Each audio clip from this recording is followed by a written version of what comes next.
In today's video, I am going to teach you how to add a sticky header to any Shopify 2.0 theme. This is a quick customization inside Shopify, and it does not require any coding. If your theme supports sticky header settings, you can turn this on directly from the theme editor and choose how you want the header to behave while visitors scroll through your store. Start by going to your Shopify admin dashboard. From there, open Online Store and then select Themes.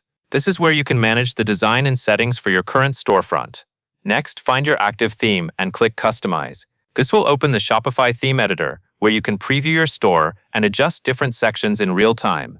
If you are using a Shopify 2.0 theme, this setting is often built right into the header options. Once the editor opens, look at the left sidebar and click on the header section.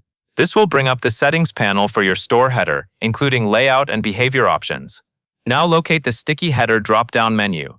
This is the setting that controls whether your header stays visible as someone scrolls down the page. Depending on your theme, you may see different behavior options here. Select the one that best fits your store. For example, some themes may keep the header visible at all times, while others may show it only after the user starts scrolling. Choose the option that gives the browsing experience you want. If you also want to make the header stand out a little more during scrolling, look for the Show Separator line checkbox. Turn this on to add a subtle line beneath the header. This can help visually separate the header from the rest of the page content, especially on cleaner or more minimal store designs. After you have selected your preferred sticky header behavior and enabled the separator line if needed, go to the top right corner and click Save. This will apply the changes to your live store so customers can see the updated header behavior right away. It is a good idea to preview the result before leaving the editor. Scroll through your store pages and make sure the header behaves the way you expect.